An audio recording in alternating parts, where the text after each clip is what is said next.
Welcome to MyLife, Chassidus Applied, episode 230. Firstly, let me wish everyone a good Gebench to Yod. I hope your Yom Tevim from Rosh Hashanah through Yom Kippur, through Sukkot, through Simchas Torah, went Lamaila, Mekol HaMeshur, above all expectations. And may we, as the Maimorim of Chassidus explain, take from this Moedim Klolim, these centralized holidays. From Rosh Hashanah we take Kabbalah Seil, the acceptance of the yoke of heaven for the entire year. Malchus, Kabbalah Seil, Malchus Shamayim. From Yom Kippur we take Tshuva for the entire year. And from Sukkot we take Simcha, joy, experiencing that type of commitment and connection and joy throughout the entire year, all in good health and nachas from ourselves and from our children, fulfilling our mission in this world. And may it be a year of Geula, Amitis Vashlema, after all these years, finally, where it all comes to fruition, the realization of the purpose of creation and existence. With that, we resume now after this Yom Tov season. We're at the last days of Tishrei, and in a few days we'll be going into the month of Cheshvan, the second month of the year. So it's appropriate to talk about, as we always do, about the timely events, and in this case, the transition from the holiday season to we'll call the regular year, the routine, so to speak, the routines of our year. This is a theme that the Rebbe addressed literally every year during this period of time, as we're leaving Tishrei and going through Shabbos Bereshis and Shabbos Parshas Noach. So I'll sum up some of those ideas, of course, based on the Maimorim and the words and the Chassidus and the Teiros of the Rebbe before the Rebbe, which of course is based on all the Teiros from the generations before that. Everything in Torah is always built upon that which comes before and applied to the given situation in each generation with the chidush, the respective chidushim and innovations, so to speak, that each Rebbe and each generation adds fittingly to its particular time. So the big question, of course, is Tishrei, as it said, Meruba b'meides, is a month that's filled with holidays. It's rich. Chedesh HaShvi, it says Muzba Bakel. Shvi also comes from the word sated, satiated, meaning filled, rich with holidays. Then we go away from these holidays from Rosh Hashanah, Yom Kippur, Sukkot, all the way to Simchas Torah, and we are expected to enter a regular routine of our lives. So what happens with all the inspiration, with all the power, with all the energy that we accumulated during Tishrei? And the answer is an expression of the Frierdiker Rebbe, jetzt haben voneinander packen the Päcklach. First we gathered all these resources and now we have to unpack them. Another expression in Lubavitch, as the Rebbe often brings, in Lubavitch they used to say, V'Yakov halach l'darke, and Yaakov went on his way. It was said, Motzei Simchas Torah. The Rebbe brings that in V'Kocha, Tafresh Lamazayim for the Rebbe Marash, it's already said on Sukkot.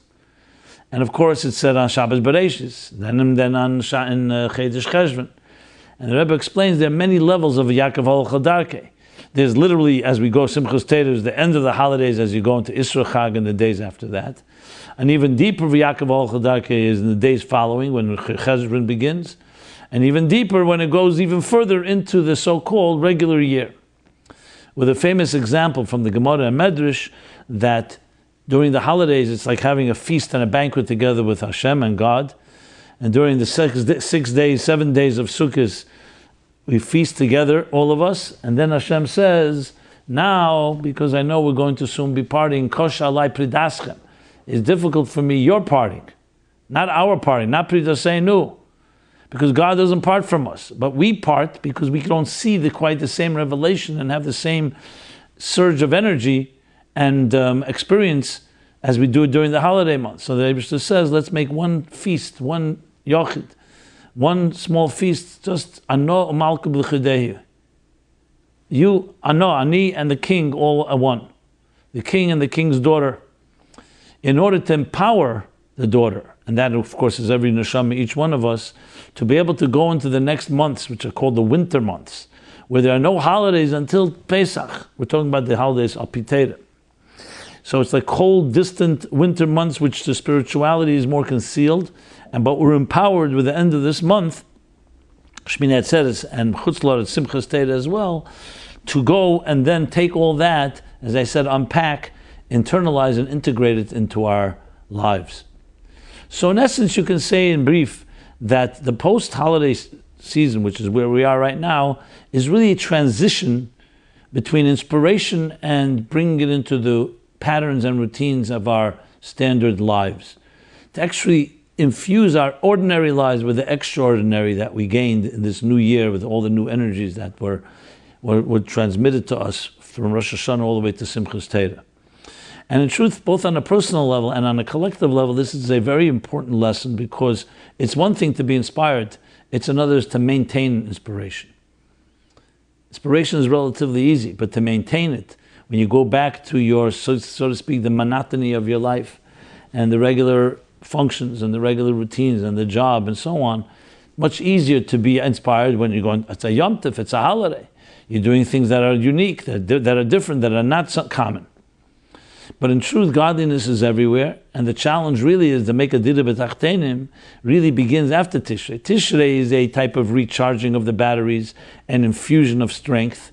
But now begins the journey. It's like going back to the engine room, going back to the source. But then we have to go back where we, each one, our respective missions, wherever we may be, and in our work, and in our homes, and wherever our footsteps are led, and take that energy and infuse it and internalize it and transform the material world. So in truth, the real purpose is not Tishrei. The real purpose is to take the Tishrei power into our daily lives and to make a dira b'tachtem, to transform existence as we know it and make the ordinary extraordinary, the usual unusual. And we're given that power. So in a sense, these days have a lot of power because they have that ability to create the bridge. Now, coming from Shabbos Bereshis, of course, the first chapter that we read on Simchas Torah, the beginning of it, and the whole Parsha was read yesterday in Shul. So Shabbos Bereshis is a perfect transition, because you have the Simchas Torah part of it, the beginning of the Torah following the conclusion of the whole Torah that we read also on Simchas Torah, the end of the whole V'zeis HaBracha. And then that leads us into Bereshis Bara Elokim, a new world, Bereshis, which interestingly also has the word Reishis, like Tishrei is the letters Reishis, which means like the head, and like Rosh Hashanah. But now Bereshis is already beginning to take all that and channeling it into the year, which is the creation of a new world, which of course is renewed all the time, but especially at the new year, Rosh Hashanah, as the Alter Rebbe says, a new energy enters into existence, and now we begin to unpack it. But what comes after Bereshis comes Noach.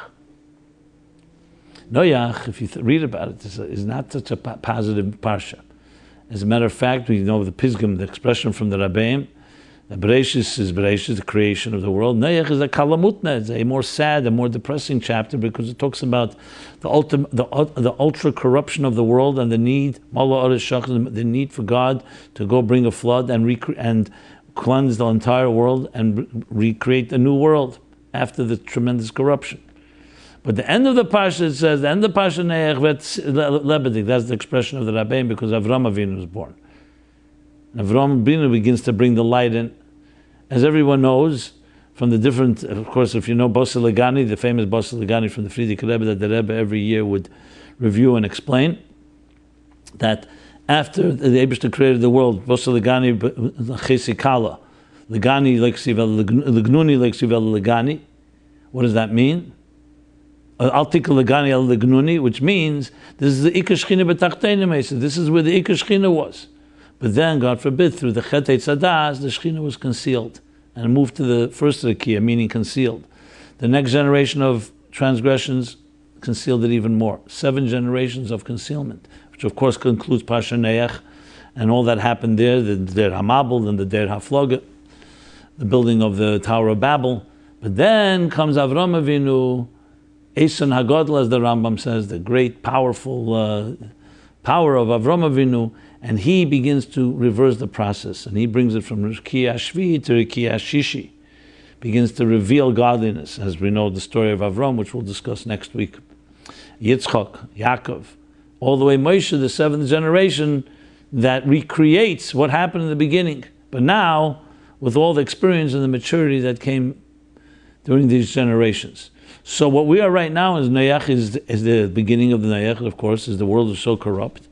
As the end of Bereshis already begins to discuss, And God says that time's come to do something about it. But we don't look at the Mabul as pure destruction. We look at the Mabul as a sad event, but the Mabul is like a mikveh, 40 days, that cleansed the world. And it wasn't utter destruction. Noach and his family survived. All the species survived. In order to be in the Elam Chodesh Ra. When Noach comes out of the Teva, Elam Chodesh. There's a number of sikhs that talk about this, but one specific one that I want to just address, I believe it was in the year Tov Lamed Zayin, maybe. I'm not positive about that. Where the Rebbe says that there's two commandments in the Parshas Noach. One is Knes, that you should enter the ark, and the second is Tzei min HaTeva. So one is to enter the ark, and one is to leave the ark. Why do you need a command to leave? The Mabul is over. Because the Teva, as the Baal Shem Tov says, is like the Tevas of Teira and Tefillah. That's why the word Teva, even though it means boat, but there's other words for a boat. Teva also means words.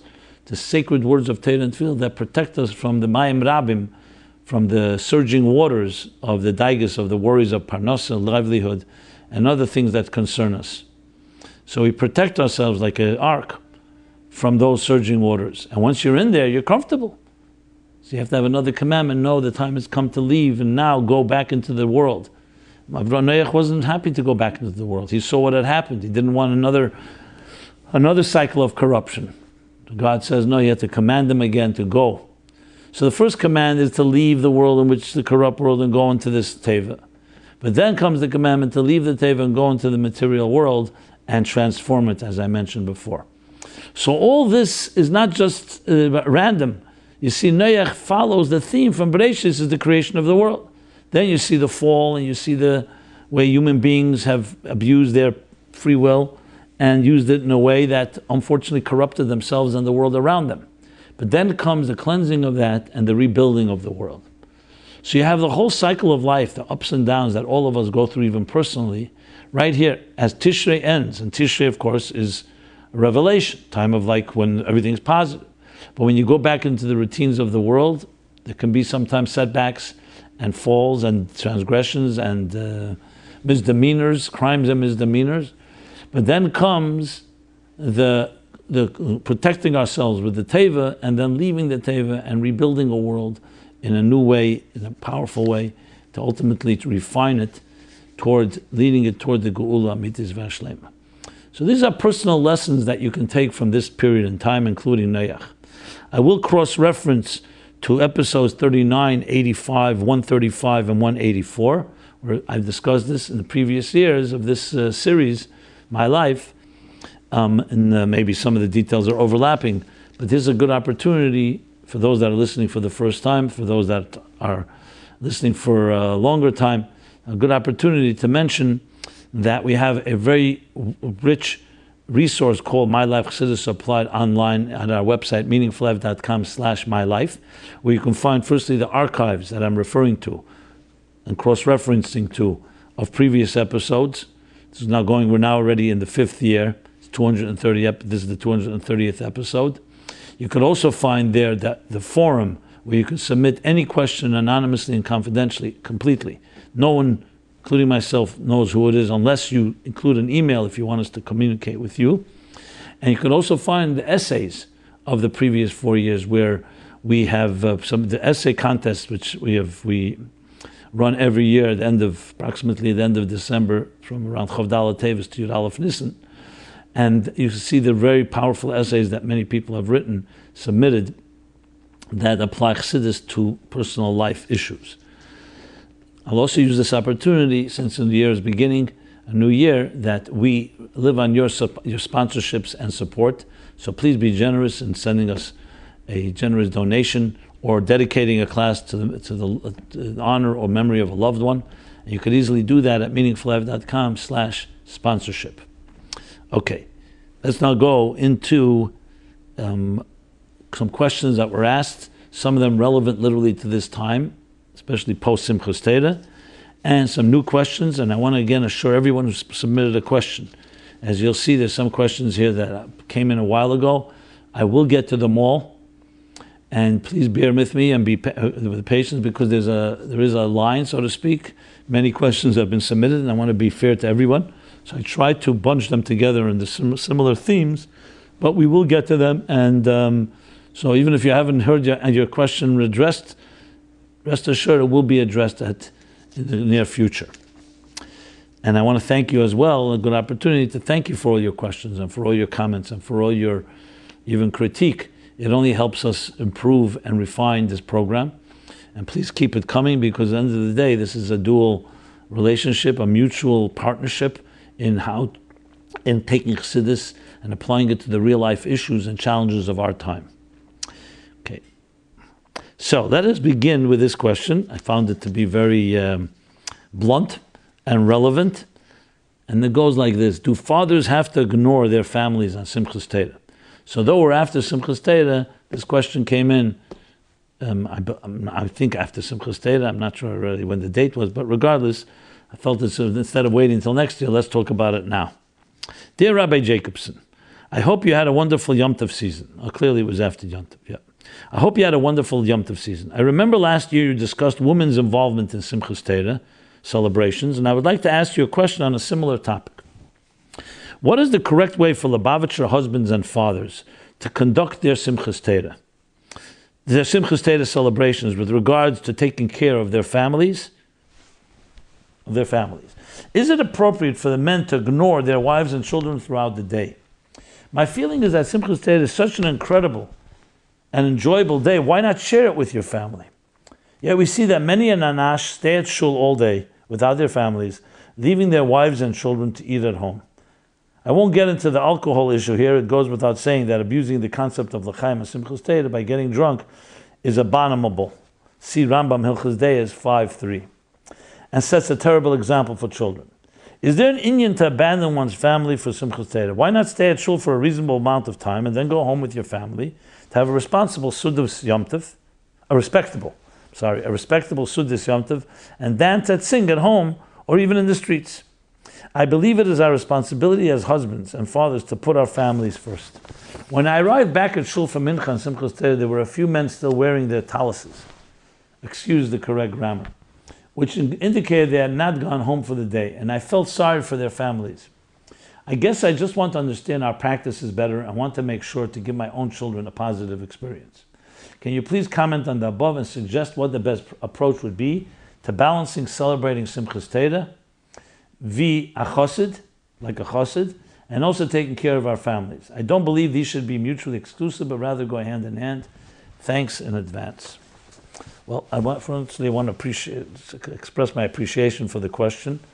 Straight to the point. The first thing that came to mind, I'm just going to speak spontaneous here, when I read this, was the story with the Alter Rebbe and the Mittler Rebbe, where they were both studying once at home, and obviously they would have been the same home, and the child either fell out of the crib or was crying. The Mittler Rebbe was so immersed in his studies, he didn't hear the child cry. The Alter Rebbe did, took the child, nurtured it, got it back into bed, and then he reprimanded the Mittler Rebbe. Well, how is it possible that you should be so immersed in your learning and not hear Keil Yeled Becha, the cry of a child? It reminded me, because you would think, being immersed in Torah, unbelievable. He's so immersed, he doesn't hear any external sounds. Yes, not hear external sounds that are nonsense, obviously, or even important things. You're learning Torah, but the cry of a child. So we see from this, and just many other stories, the famous story of the Alter Rebbe leaving davening Yom Kippur to go help a leather someone who just gave birth. And of course, Pikuach Nefesh goes without saying. But the idea is that you can't be so consumed with your own spiritual ecstasy and spiritual celebration and forget children. And this is even children that are not our own, let alone our own children. So I I absolutely agree that to ignore family and children and just celebrate can be a very selfish thing as well. Is it coming from Yiras Shamayim that a person is so consumed with Simchas Torah, or is it coming because it's an enjoyable party? Now, I'm not saying Shalei Lishma, Bo Lishma. That's my first reaction. At the same time, I do want to qualify. The fact of the matter is, davening goes long Simchas Torah, longer than usual. And just like on Yom Kippur, we're usually not with our families, besides the fact there's no meals, But even if our children come to us with us to shul, but we spend most of the time in shul. So Simchas Torah, you could argue, is also something like that in the kav of simcha, doing joy with joy. But the fact of the matter is that Yom Kippur too, our first responsibility is not to whether we're going to daven in shul, is whether our wives and children have a place to be Yom Kippur, and they should also honor Yom Kippur the way they can. So that's number one. Whether it means taking your children to shul and being with them, let them davening near you. So the same thing with Simchas Torah. It's not just some type of escape from family and into just your own indulgences, as I said before. And yet, the fact of the matter is that Simchas Torah does have a power, and the fact is you can't, obviously, there's a mechitza between men and women, so that's not doable. So I agree that has to be done with discretion, case by case. If a person has a Chassidic hergish, and he's so involved in Simchas Torah, and he has a wife and children that understand that, and it's been explained and so on, I'm not going to say it's the worst sin, but you have to really see it case by case. I know many instances that's absolutely not, that's not the case. It's not a Chassidic thing. It's more of a party. And then maybe there is no excuse. Even if not, it also has to always come with a sensitivity to family. So if push comes to shove, I would always tell a person, if they had this question, verbring, dance Simchas Torah, finish, and go home and have a real suda and dance with your family. And celebrate with your family and teach them what Simchas Torah is. People with children, bring your children to shul, obviously, and dance with them there. It's obviously not a regular day, it's a Yom Tov, and Yom Tovim have their own power, but to completely ignore family is not appropriate, especially if the family is not happy with it. If everybody's happy, in a sense, everybody's like the children are going to a children's program, and the wife that is, has a place where she is celebrating. And the husband's going, so it's all understood that it's all part of the Simchas Torah celebration, like any other type of fabrengens. Not everyone's always fabrengen together. But this type of idea of just completely oblivious and without that sensitivity, so I would say, Peil Mamish, bottom line is speak to your family about it, especially to your spouse, and discuss it and come up with something that makes sense. A woman is often more sensitive to what the needs of the family are. And I don't necessarily even think that there's one formula that fits everyone, and not one formula that even fits the same people all the time. Shabbos, what time do you come home? Some people come home right after davening, some a little later. So it has to be done with a sensitivity to the existing family. Everyone has their needs, different ages of children, for example, younger children, older children. But the point I'm making here is that I'm glad that you asked the question, that there is critical need to really make a decision about it. It should be deliberate. It shouldn't just be, it's a given, I'm out of here for Simchas Torah, you won't see me till tomorrow. No, that's not the case. Even if you're going to spend more time, it should be discussed and it should be upfront and it should be what is best for the family. Family always comes first. We all know Shalom Bayis is always stronger than Pesum Nisa of Chanukah. That's why the Rambam Paskins, the halacha is that the Ner Shabbos precedes Ner Chanukah if you have money for only one, because Shalom Bayis is greater than everything. So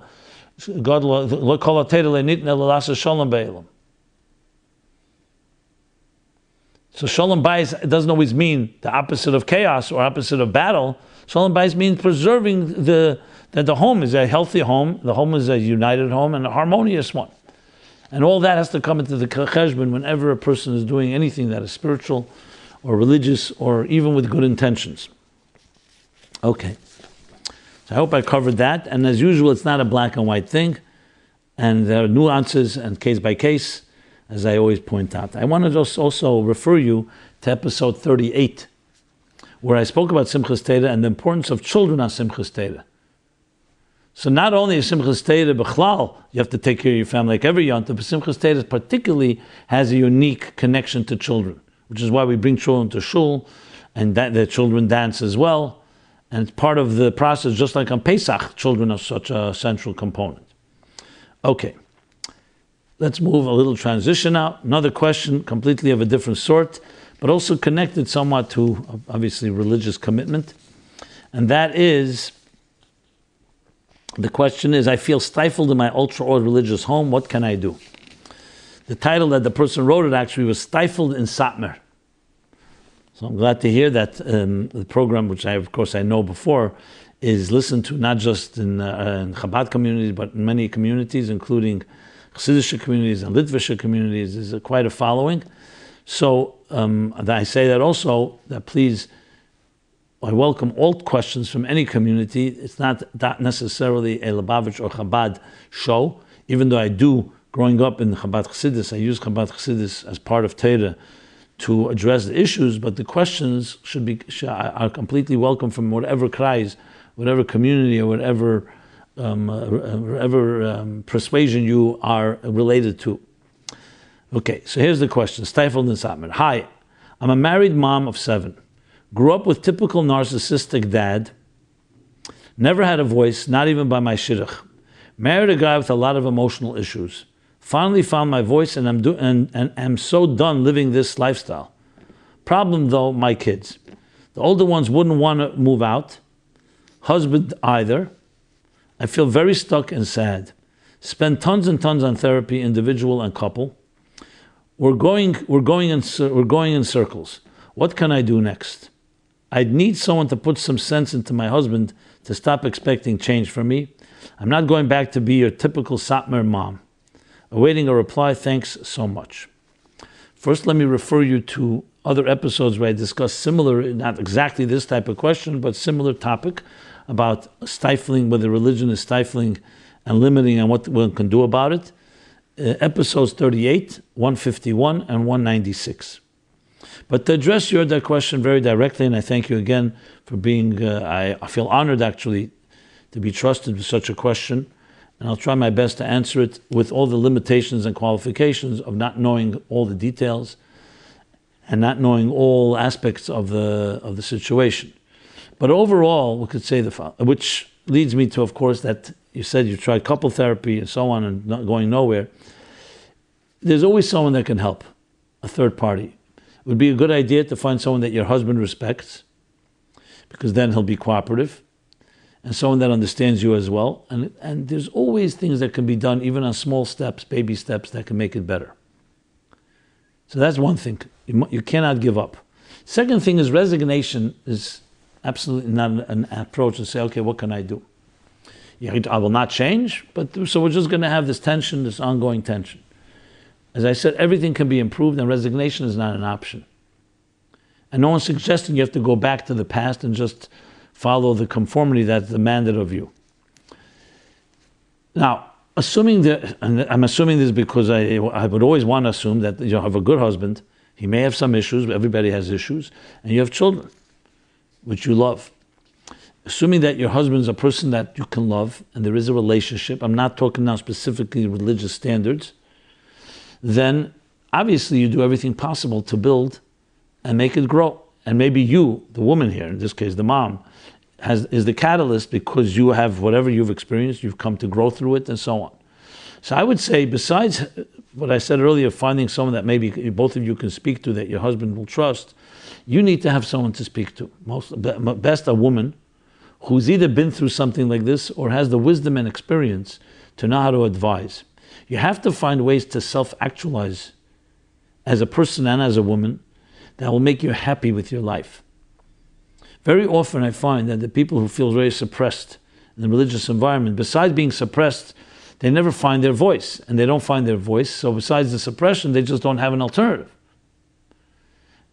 So you have to be able to express yourself, whether it's through music, whether it's through writing, whether it's through other work. Everybody has their strengths. The stronger you are, the stronger the family unit will be. And in your case, it seems to me that you're going to be the one that initiates, as I said, the catalyst.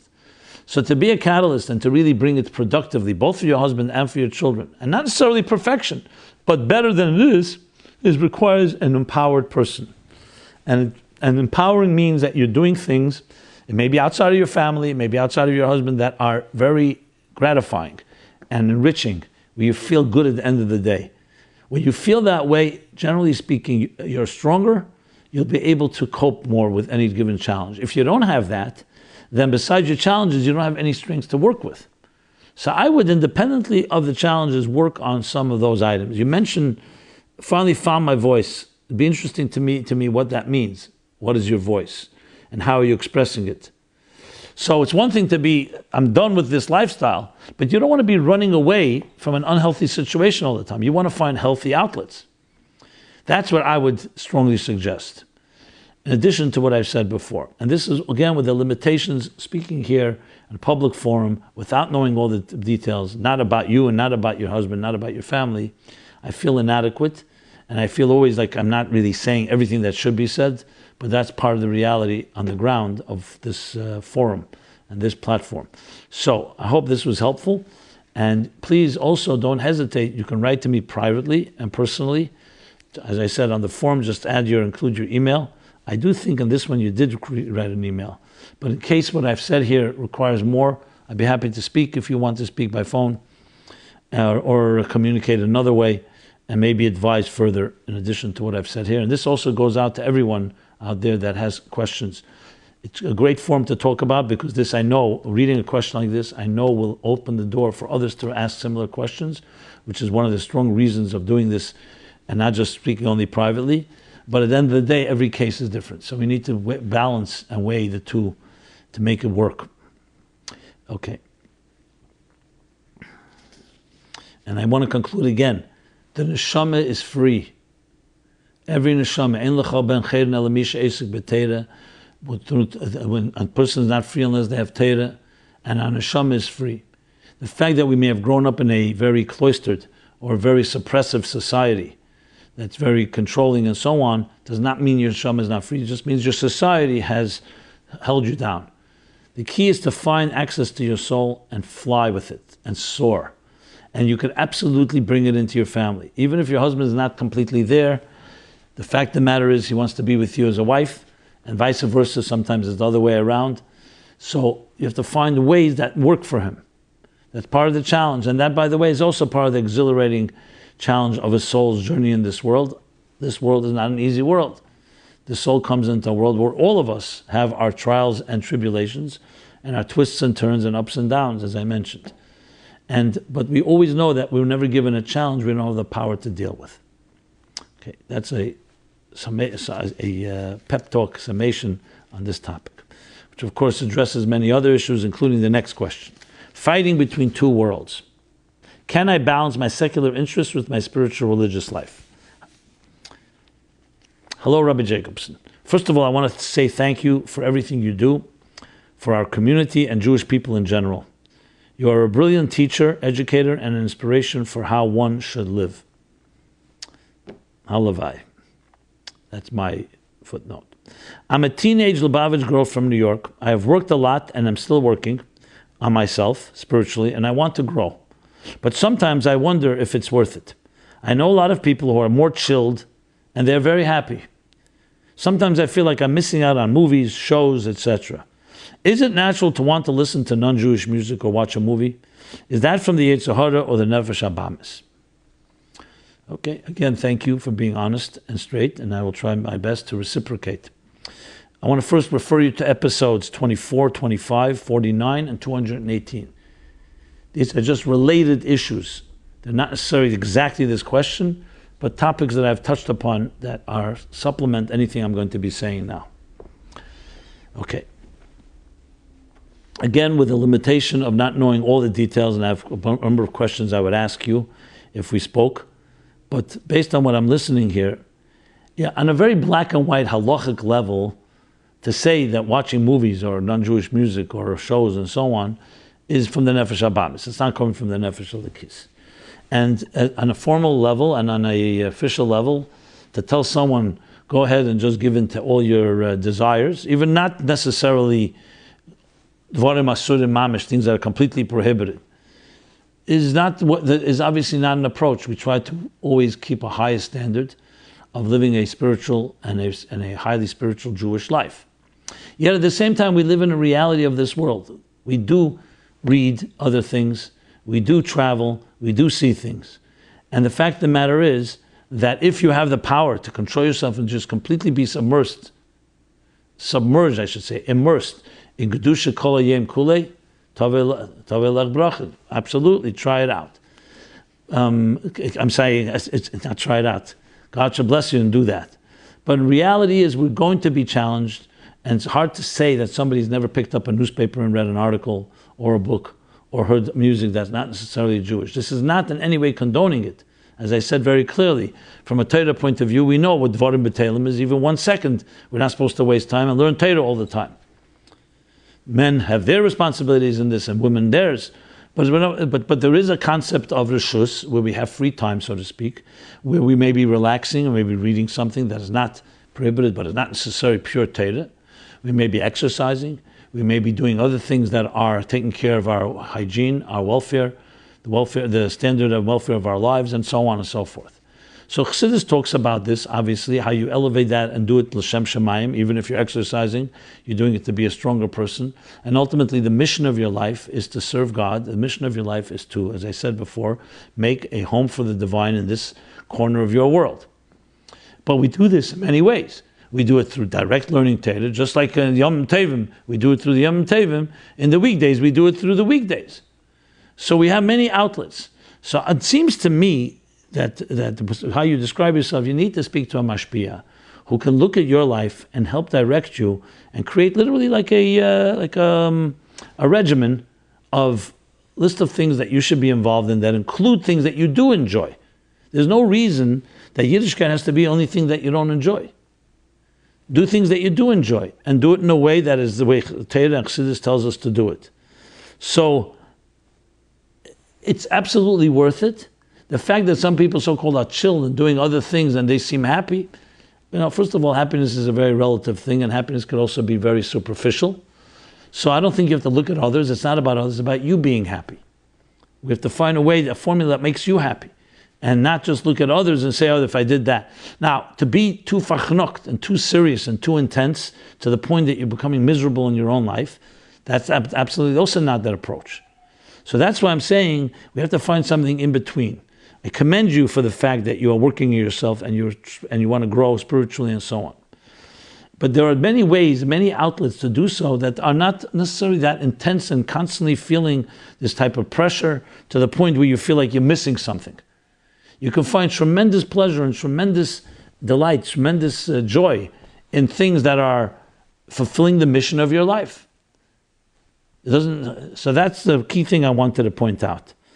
And so we don't have to talk in terms of Yetzirah, Yetzirah. We have to find what is a good formula for you that could be both enjoying yourself as well as Tev L'Shamayim, Tev L'Bri is good what God wants you to do and what's good for you, and has the combination similar to what I said to the previous questioner, finding outlets, healthy outlets, whether it's music or art or people or technology or other things that really help you live up and actualize your great potential. Ultimately, the purpose, as Chassidus explains, is to integrate worlds, not to separate. We're not looking to compartmentalize. It's to bring all of you to put together everything about you, both your spiritual side and including your interests in this world. Everyone has their particular skills and interests, and turning them all toward channels to fulfilling our mission in life. And frankly, when you know what your mission in life is, everything in life becomes much more enjoyable because it's all going toward fulfilling that higher calling and mission. Okay. With that, let us go to the next question. And that is, how can I get beyond a past relationship and move toward marriage? Are you ready to get married with your past present? I am, and I'm quote unquote on paper, a completely normal average frum girl, with friends, a normal loving family, and a good job. I am of age to get married, and as it goes, my parents are looking for me for the kind regular boy just like me. What is not known is that I have had a relationship with someone for the last couple of years, sort of like a best friend. We do everything together, talk almost all day. I'm worried it is too much, and I'm unsure how to get out of it being that she is my best friend. Is it still okay to get married? How do I know if I'm ready to completely give myself to someone if a good part of my life is filled with this person? I don't think it is healthy, and I'm unsure how to take a step back and if I'm ready to get married because of it. I have dated, and all I thought on this date was I have to tell my best friend already about it. It worries me that we are too close. Our friends all view us as the best friends, and it's known. I want to get married like all my siblings did and have a normal life with a husband that is my life, like my best friend is right now. I want to move forward and need help going about this. How do I get to this level? Please respond to this as soon as possible. I so much appreciate it. Then the same person wrote a follow-up. I've just submitted a question on how to move on from having a best friend for the last couple of years, and I'm being afraid I can't give myself over to a husband completely and fully because she is in my life. I'm a frum regular girl of age to get married. I'm so ready to get married and move on. I didn't mention in the last submission that at times there has been an intimate relationship between this person and I throughout high school. I heard Rabbi Jacobson say this is completely anonymous, and that is why I chose to relay this information as well. I know how wrong it is, and I feel so disgusted when I think about it, yet we are still best friends because we just get each other. I just don't know how to go from here. I think of myself and others view me as completely normal, which I am, but this really takes over my mind a lot. And I don't want to go to therapy for this. Please respond to this without the extent of details. It means a lot to me and can change my future. Thank you. So again, before I go into my response, see episodes 115, 136. I don't mean to be so technical, but I did speak about similar items and it may be helpful. That's why I'm referring to it. Okay. Frankly, this one's a little harder to talk about to everybody because this is even more focused to a particular person. You say you refuse to go, you don't want to go to therapy, you may have to go to therapy. Or let's not call it therapy, you may have to speak to somebody in person that you trust because you may be in a situation where it's going to be difficult for you to get out of it. It seems to me an emotionally entangled connection with somebody is something that can be very powerful and makes us subjective. And even though we may know it's wrong, but it becomes like almost an addiction that to get out of it is harder than to stay even if you know it's wrong. It's like the known evil harder than the unknown. Now, I don't want to call it necessarily evil, but the point I'm trying to make is that it's something you get accustomed to. I don't know if it's easy for me to say something that I'll say something that I think will be like a magic button and you'll suddenly say, that's it. So, but I will say a few key things here. So I think it's vital that you find a person, let's not call it therapy. Maybe you're right, maybe it's not therapy. But somebody you can talk to and openly trust, and not your best friend, obviously, because that person is the issue here. Now, I don't know the extent of what caused this relationship to become this way, what needs you have, did you have a void, what your growing up was like, your family, your parents, the love you received at home from siblings and so on. But it's important to be to be able to respond. It's important to know the whole entire equation here. But with all that qualification, I will continue to say the following: that the fact of the matter is, you want to be married. Marriage is a beautiful thing. It's finding a companion that is your best friend. So maybe you can say, I learned from this relationship what friendship is, what companionship is, what it means to care about someone, what it means to be cared for. And everything has a redeeming element. So you learned, and now time to say goodbye. You're not saying goodbye to the relationship, you're saying goodbye to this person and transferring the relationship where it should be, in a healthy place, which is a marriage with a husband that becomes his best friend. And this doesn't mean you have to say goodbye to this person forever, but you definitely have to find a way to untangle yourself from this intensity because it's, as you said, consuming you and blocking you from getting to where you want to be. I don't know what that other person's life is. Are they also single? Are they having the same issues or not? But regardless, you have to think about yourself first. And this is not a rejection. This is taking whatever we've learned, and hopefully there was good things in this relationship, friendship, and transferring it to where you have to be. But I believe you'll need a third party or another party, not a third, a second party, that will help you, guide you, coach you, and also give you strength not to revert, because it's going to be very easy for you to just gravitate back to your comfort zone with this friend, especially if they're so close to you. Those are my key pieces of advice. Again, if you want more, you can write to me privately and I'll try to give you more suggestions, but that's what I would suggest at this point. And anyone else in a similar situation. With all the qualifications that I don't feel that I can give a full adequate answer beyond what I just said. Okay, next question. What is the Rebbe's view regarding a prenup? Okay. So we know a prenup is a prenuptial agreement made between two people, a man and woman, before they get married, dealing with different conditions. And we all know there's a big controversy around it, especially in the halachic world and religious world. So firstly, let me say clearly this. I have not found anything from the Rebbe directly on this. Yet I'll speak about it because this question has come up, and I'm going to read the question in detail. But I wanted to just begin with that. And I will share some things that I consulted with some rabbis and give you some of what I found and feedback on that. But let me first read the questions, two questions. One is from an individual and one is from parents. Two separate questions. Hi, Rabbi Jacobson. I'm writing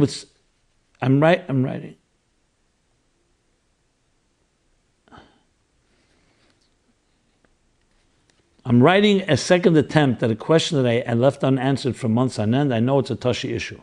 I hope you can help me with this. I'm a 23-year-old bacher. I grew up in a wealthy Lubavitcher family and now attend university. I've just started with shidduchim and I'm very concerned. I've noticed a number of frum friends of mine who have gone through and been destroyed by brutal divorces.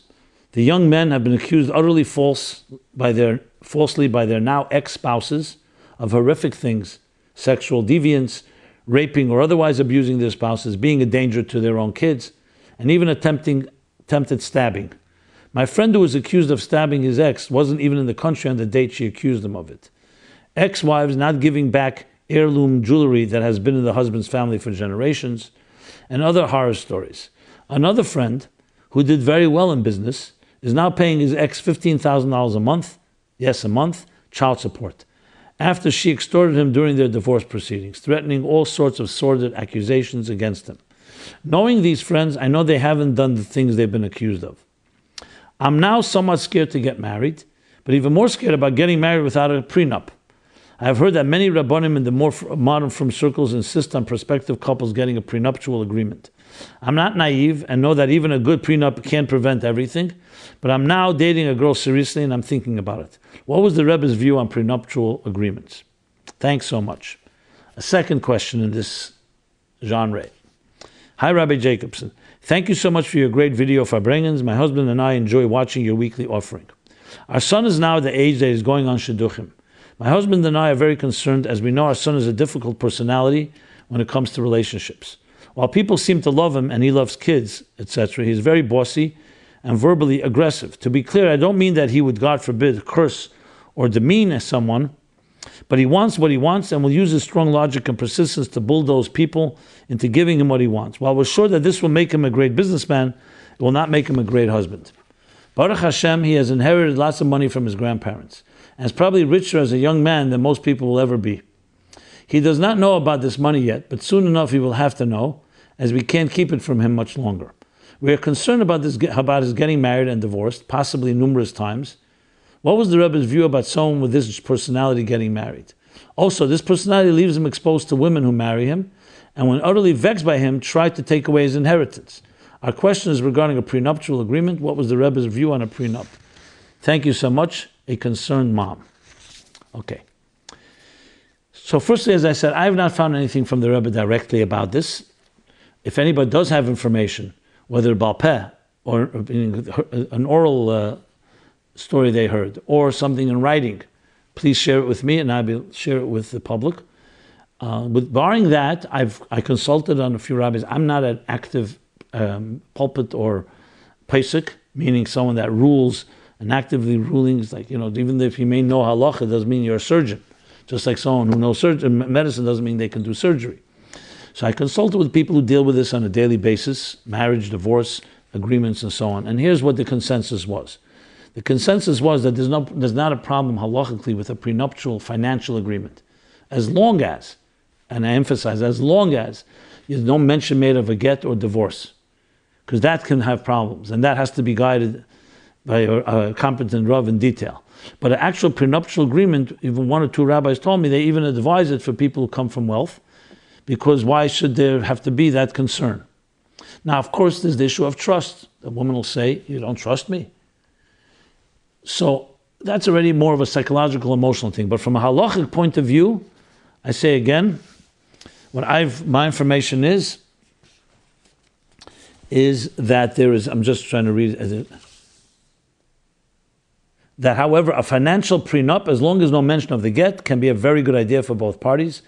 The ksuba is essentially a prenup for the wife because it guarantees her certain financial security. So that's the answer. Now, as far as get goes, and generally a prenup as well, I would not do anything without a competent Rav, Yiras Shamayim, reviewing it and making sure it's done right. So it could be perhaps drafted or worked in coordination with lawyers, but it has to be done right. Now the spirit, of course, the question is the spirit. What kind of spirit is a Chassidic couple going in with a prenup? Was no trust. But if there's an issue of money, and especially the challenges that the second writer writes, the parents, that there are challenges that may not work out, we never go into a marriage thinking it's not going to work out. You obviously do everything possible and you make sure to fight to keep the marriage going.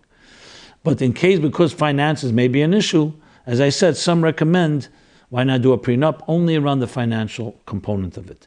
The spirit of it, if a couple came to me, I would do everything possible to try to convince them, no prenup, just trust each other and do it right. But unfortunately, reality on the ground is such that people can resort to means that are not exactly ethical. And if a prenup can help avoid that when there's finances, then maybe that may be the goal. I am not going to rule on it because I don't rule. I'm just sharing what I have my findings on the matter. Okay. Let us move to another question. And that is, let me make sure I'm covering everything. How do I return to Chabad after being away? Okay, here's how it goes. Here's the question. Good vach, Rabbi Jacobson. Thank you so much for your program. I have been listening every week, consistently for a few years now, and I really have enjoyed it. I am a BT, a Baal Tshuva, coming from through Chabad, and I went to a Chabad yeshiva. I took on things way too quickly, and within a few months, got married. My marriage was a bracha, a blessing, even though it ended in divorce. Baruch Hashem, we had a child, and she's incredibly beautiful and healthy. After my divorce, I let go of a lot, but still remained Shomer Shabbos, Kashrut. Over the course of the next 3 years or so, I explored many different avenues, approaches of being a frum Jew. This Yomim Neroyim, that means these high holidays, I have had a spiritual awakening of sorts, and realized that I really am a chassid. I'm ready to come back into the more Chabad circles and practice more outwardly as a Lubavitcher. But I have reservations and questions perhaps you've addressed in your weekly podcast, and you can direct me to them. Some of my questions include, what will education look like for my daughter? How fast should I take things back on? I am at this point stating bli neder to basically everything, but how do I know when it's right to actually take it with a neder? I have a reservation on finding the right fit of a Chabad community for me. I've kept many chumras and minhagim, but I've basically been in modern Orthodox circles since my divorce. Where do I go? What can I do to explore the right fit for me? Is it a problem to be a full-blown Chabad chassid in a modern Orthodox community? Thank you so much for your work. I'm looking forward to the answers. I would prefer to speak to you, be able to hear more details. So if you wish to write back and give me your and give me your contact information, we could speak. But since this question may also affect others, and you may not want to speak, so let me just say the following. In general, Yiddishkeit is meant to be internalized and integrated step by step. Tafasta meruba le tafasta usually doesn't work when you grab too much, like you described. It's more important that you own it than just you do it. That's in general. And obviously we're not talking about the past, now we're talking the future. But since you've had this awakening, which is beautiful to hear, this epiphany, so why not learn from your past? You don't have to jump into anything. I would go step by step, have a mashpia, in my opinion, find a mentor that you can run and review things, and say, you know what, I'm thinking of embracing this custom, or this minig, or this chumrah. And see what another person says, someone that cares about you and that understands you. And that's how I would go, step by step. Mitzvah gereres mitzvah. How will you know? 2, 1, what resonates. Number 2, having this objective mentor opinion. As far as your daughter in schooling, that goes the same way. I don't know where she's going to school now. You want to make sure also any transitions will be healthy for her. And this again usually needs advice from educators or people who are familiar with these issues. I don't know how old your daughter is, etc. So I'm not concerned about what school to go to, but rather the transition of your daughter. I'm just going through your questions here. But a community, again, I don't know where you are living now, but I am a believer that you can try out different things until you get the right fit. I don't think there's a black and white answer. It will resonate. You'll go to a place you feel this comfortable. So other places you won't feel so comfortable. Can you be a chassid in a modern Orthodox community? You can be a chassid in a non-Orthodox community too. Now, you may need the strength of a community, the support of a community to keep you strong. Are you thinking of remarrying? That's important too. So there are questions I don't have answers to. But based on what you've said, I think, number one, get a mashpia to talk to and take things step by step and absolutely embrace. Remember, Chabad Chassid, being a Chabadnik is not just dress. It's a hashkafa, it's an approach, it's a methodology to life. And if you embrace that methodology, which includes being a shliach in your own way of bringing light and kedusha and holiness and godliness to other people, that is something that is quintessentially Chabad. So also we have to discuss, what does it mean Chabad? You mean purely the customs of Chabad, the songs of Chabad, the lifestyle of Chabad? But above all, the hashkafa, the philosophy, the methodology, what the Rebbeim expect and demand of us. And that can be done in many different ways, not necessarily in one way. That to me also, I talk about cultural, I would not be concerned about the cultural elements or the social elements. I'd be concerned more with the Chabadnik as in the spirit of it. But obviously human beings need support, they need community, they need all that. So by all means, consult. And again, if I can be of further help, let me know how. I want to just comment something on the previous question, which I skipped. I spoke about the prenup, but you also spoke about your son being difficult. I always believe in no matter who a person is, even if they're difficult, and as you put it, that you feel that you don't have confidence in him, which is not nice to hear from parents, your son has to talk to somebody. Get him to talk to somebody, because you never know why people are difficult. They could be because they feel lack of misunderstood. It could be other issues going on. They may not be willing to talk to you as parents. So I just wanted to point that out, even though the question, I addressed the prenup side of it, but I think it's very vital, if you care about your son, to make sure, I'm just looking,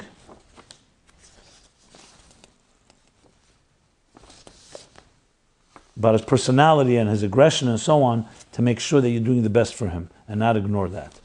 Okay, with that, let me go to one follow-up. I'm going to go to the Chassidus question and the essays. The follow-up is, a few weeks ago I spoke about the projects that have been spawned by MyLife Chassidus Applied, of course the essay contest, but there are other projects that have been spawned outside of us, which I find, I'm so gratified to hear that, because there's nothing greater to hear that when you've done something and others have taken the idea and created their own ideas. That is the best of all. I mentioned the course that a woman has done, Basi Mishalov and Basi Cohen, in California, the girls' school there for high school students, on Yadus for MyLife, which is taking Chassidus and applying it to the Yom Tevim, including even the Yom Depagada of Chassidim, like Hey Tevis and Yutas Kislev, making it personally applicable. And we're actually working with her on it. So someone wrote a follow-up to that, another Chassidus project, thanks to your program, thanks to this program. Dear Rabbi Jacobson, I wanted to let you know about another Chassidus project that is an outgrowth of this program.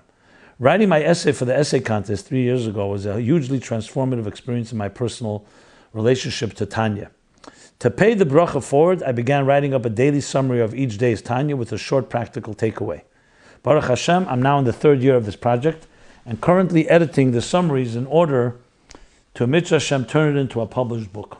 My prayer is to have my first round edits done by 19th of Kislev and then pass it along to Tanya experts for content review.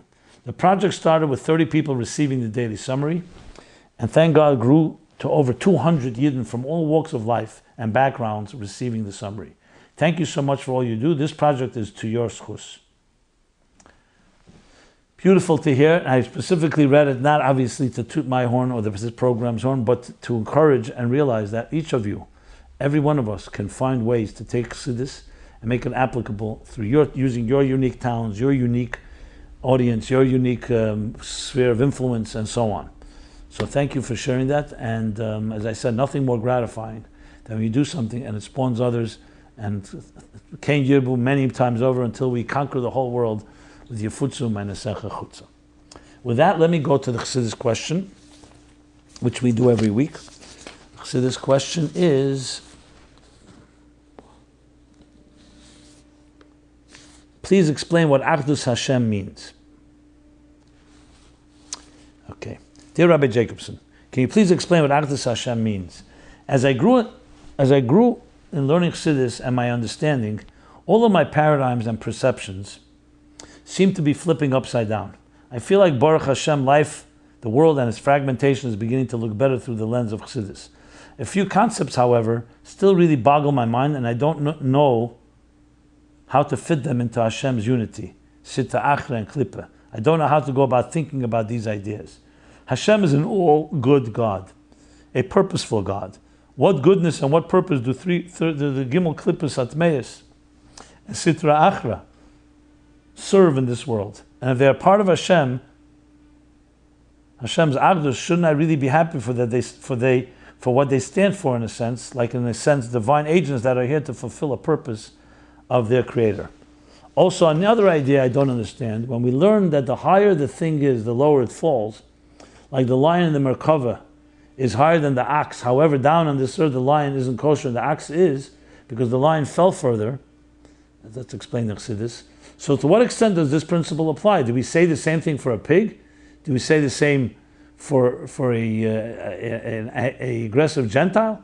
Or a drug-abusing human that harms society? Do we say they come from a higher source, since seemingly they are lower? I don't understand. I would really appreciate if you can clarify. Thank you so much for all that you do. Let me divide the question into two parts. One is Achdus Hashem, what is it? And number two, how do you deal with the negative elements? And I'm not going to address both now. I'll address the first part now. Next week, I'll address how Achdus is associated with Sitra Achra. But the first thing we have to do is, what is exactly Achdus? So, if you look in Derech Mitzvah, the Tzemach Tzedek, so he has a mitzvah called Achdus Hashem. Mitzvah Achdus Hashem. There in the Sefer HaMitzvahs, he takes different mitzvahs and explains it. First, he usually brings the nigla of it, the Rambam or the Chinuch, what the mitzvah is, and then explains it according to Chassidus. So there he explains Achdus Hashem. So Achdus Hashem is the Pasuk Shema Yisrael Hashem Elokeinu Hashem Echad. We declare God's unity. That there isn't a God somewhere in heaven and is not connected and related to our existence. It's a unification. Echad is the Rosh Tevis Aleph, which is Aluf Shalom God. Ches is 7 heavens on earth, and Daled are the 4 different directions. Daled Ruchas Elam. And we're Ma'achad, and we say that God is one with the existence that He created. You go deeper, you have the Achdus of Havaya and Elikim, Havaya Hu Elikim. Like we say in Yom Kippur 7 times, every day and every bracha.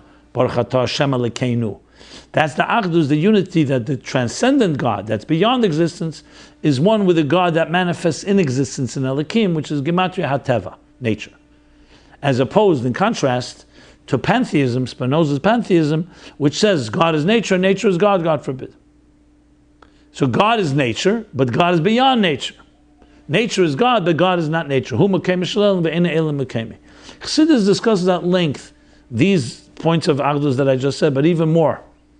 As the Tzemach Tzedek continues, he says, so Achdus is one thing, that existence is one with God. Then he explains that the Baal Shem Tov, the language of the Tzemach Tzedek is very powerful. He says, chapter 3 in the Maimer, V'alpi emek yisei Baal Shem Tov nishmas eidin, b'zeir HaKodesh yisparish inyan zeh b'yeser haflo pella. That this inyan of Achdus is explained by the Baal Shem Tov, as he explains based on the Zohar, in hafla b'pella, in a wondrous, wondrous way. Bebir inyan yichud, that beside the yichud, that the godliness is one with existence, she'ein eid mamesh afilu ben Evrahim, that there isn't one God, a monotheism as opposed to many, God forbid, gods. Shituf, for example, a partnership, or plurality or duality, but that all of existence is really doesn't exist, is all godliness too. So there's only one reality. In other words, it's not just there's one God, not many gods, and that God creates existence and relates to existence all the time, but there's only one reality. Total seamless reality. That reality is godliness, and that reality created something that to us looks like a world. Because He concealed Himself, as the Alter Rebbe explains in Shad Yichud Va'amunah, which is about Shad HaYichud, unity and a faith. What's the unity? The unification of godliness with existence. It starts with the fact that all of existence has no substance of its own without God constantly sustaining it. So that takes it already to a deeper level. Now there's deeper than that as well. There's Yichud Mamayla Lamata, Mamata Lamayla, which I'm not going to go right into detail now. So Achdus Hashem is essentially vital. Besides the fact that it's a pasuk and it's a mitzvah, it's vital also, and I'll explain it both on a divine level and on a human level. On a divine level, because it allows us to really say, even though God created the world, you could say, you know what? Shamayim LaHashem, Ha'aretz Nasan LeBnei Adam. Heaven belongs to God, and we live here, and then earth belongs to us. But that takes away the whole meaning of God in our lives. Achdus Hashem is saying that our entire life is dedicated to, and committed to, and bound to, and more than that, infused with, and its real premius is Elokus, which gives us the ability to rise above our own human subjectivity and our own self-interest to connect to something higher, because that higher is with us. There's a yichud ilah, yichud tata. Yet another two expressions. As I said, I'll discuss this more in the coming episodes. But the point is, Achdus is negayah because it's the whole purpose of existence. When you do a mitzvah, instead of doing what you want to do, you're doing what God commands. You're in a sense uniting yourself with God's will. Just like a servant would follow his master's will, or a child following his parents' will. So Achdus is negayah to the whole purpose of existence. Serving God by realizing that you are connected and it's not two separate realities. Obviously God is beyond us, but we want to connect to that beyond, and that's the basis of faith and Kabbalah Sale and our subjugating ourselves to something, a higher presence, which is really the foundation of all of Yiddishkeit. Without that, that's why it's the first of the Yud Gimel Ikrim that there's a God. You say there's Amud HaChacham Sheyesh HaMatzeh Rishon. Everything is connected and connect. And the Achdus, Chassidus takes the Achdus in a far deeper way that connects the lowest levels to the highest levels. That we don't just connect to lower levels of godliness, as some Kabbalists explain, but we can connect to the highest levels of godliness. So that there's an utter unification, utter interface between existence and God. So if the Torah just said, follow my commandments, you could argue, you know what, a servant doesn't have to understand God, a servant doesn't have to love God, a servant doesn't have to feel connected to God. All he has to do is follow the orders. But the Torah has mitzvahs, know God, and take it to your heart. Love God. A servant doesn't have to love a master nor understand the master, but the Torah wants us to, because God wants us to have a total partnership with Him as much as possible, and integrating that we're actually partners with Him. And partnership means unity. Whereas the Eved Aden, you could say the unity is minimal, I'm doing what he wants. But there's a unity that also then becomes completely internalized in our mind, in our hearts, in our actions.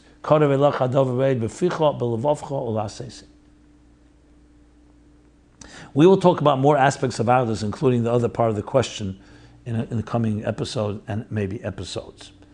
Now, essays. So we have the 3 essays. Oh, let me say one more thing about, I said the personal. This is also fascinating.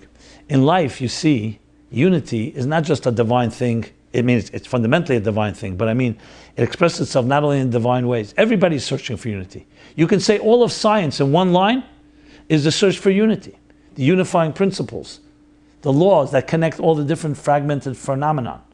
And you see even human beings gravitate to unity. Even children, give them different objects of different sizes and shapes. You'll see they try to fit them in to the corresponding holes or corresponding spaces for that, because we gravitate toward unity.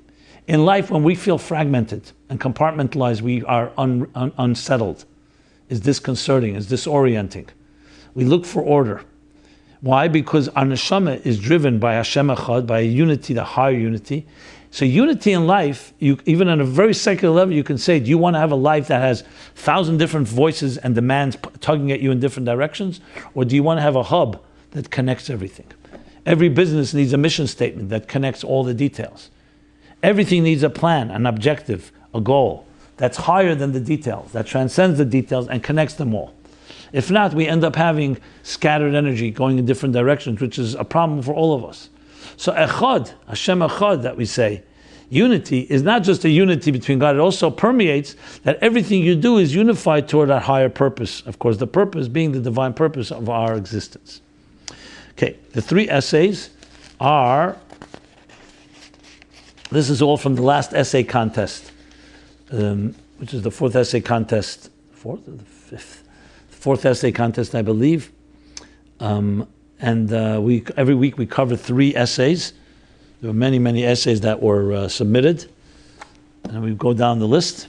So these first 2 are Hebrew, and the 3rd is in English. The first one is Terminologie Haguf Hashlishi Keklei Tipuli Empati B'Siach Achsidi B'Safrut B'Siporet. In English, 3rd person terminology, the empathetic approach of Chassidus. Written by Toby, Lerner, age 19, Jerusalem, Israel. Mechlelet Beit Rivka. That's where she studies. So basically, a very short and sweet but powerful essay that talks about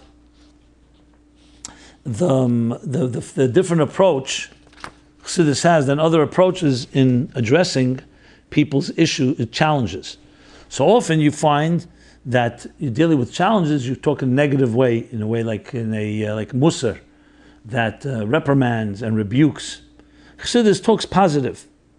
Everything is positive. Even when it comes to negative things, we take a positive approach. So she asked the questions, and if that's the case, so what? But the fact of the matter is, we find that in Tanya he addresses both sides. Uplifting of the Neshama, how great the Neshama is, but also the yelling at the Nefesh Habam is the animal soul and the Yetzer Hara, that it's a despicable and so on. So in this essay, she points out that when it's speaking the negative, it speaks in the 3rd person, not you, it, suggesting that it's not you. You really are fundamentally a good person, but you have inside of you a side that's not really you. That's why in the 3rd person, it, that animal soul that you have, it can cause you to do this, can cause you to do that. That's the gist of it. Nicely done, and how that's applied in our personal lives. This essay and all essays can be seen as they're posted each week at meaningfullife.com/MyLife, the essays. As well as if you subscribe to our emails, you will receive them in your inbox as they are posted. Essay number 2 tonight, does the mind really control the heart? Moyach Shal Ta'alev Ha'umnam. By Ofir Raz, age 22, Kiryat Arba, Israel, Mechlelet Shanan, Mechlelet Akadamis Adatit Lechinuch. Okay. Seminary there, that, and this essay addresses, of course, this topic about the difference between maskilim and avdim. That the Rebbe referred to people who are intellectuals and people who work on themselves, or aveda. And of course, the preference is I'd rather have an avid than one avid, he says, from Neville, than the 10 Chassid Maskilim from Kremenchuk, who were known for their intellectuals. And discusses this idea of the difference between the two, because seemingly, why would you prefer the Avdim when Chassidus is Chabad, which is all about learning and understanding? And we see Chassidus is not just only about Veda. So this essay addresses that in detail and brings it into a very practical application of the 2 parts of the mind and the heart, and how they function, and how we need both, and how that applies to each one of us in our personal lives. Okay.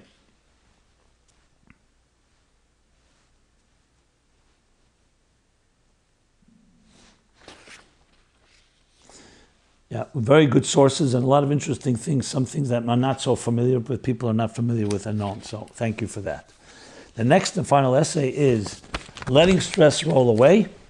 Yehoshua Rubin, age 27, Brooklyn, New York, Kelo Menachem. Arguably the greatest contemporary societal problem is stress. With all the statistics, this essay will show the reader how through applying Chassidus to his life, he can succeed in all his personal endeavors, worry and stress-free. The method that one employs when having to douse a physical fire that has engulfed oneself, stop, drop, and roll, will be applied on the spiritual level of how to extinguish the fire of stress.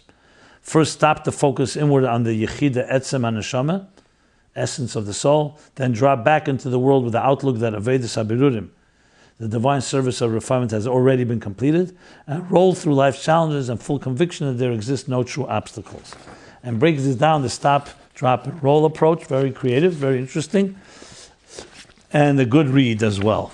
So now, my friends, with this we conclude this week's episode, MyLife, Chassidus Applied. As we approach Chodesh Cheshvan, may it be a good gebench year for everybody, a blessed Cheshvan, and a year of Geula, and a year that we all do our part, beyond anything that we've done till now, in spreading Chassidus Chutza to the farthest outskirts, wherever we can reach. Each one of us have our tools and abilities and sphere of influence to do so. And when we do that, as Mashiach promised Baal Shem Tov, then Mashiach will come when Yefutza Meinesecha Chutza. We're here every Sunday, 8 to 9 p.m., except when we announce otherwise due to the holidays. So everyone have a very blessed week. Until next Sunday, 8 to 9 p.m. This has been MyLife, Chassidus Applied, episode 230.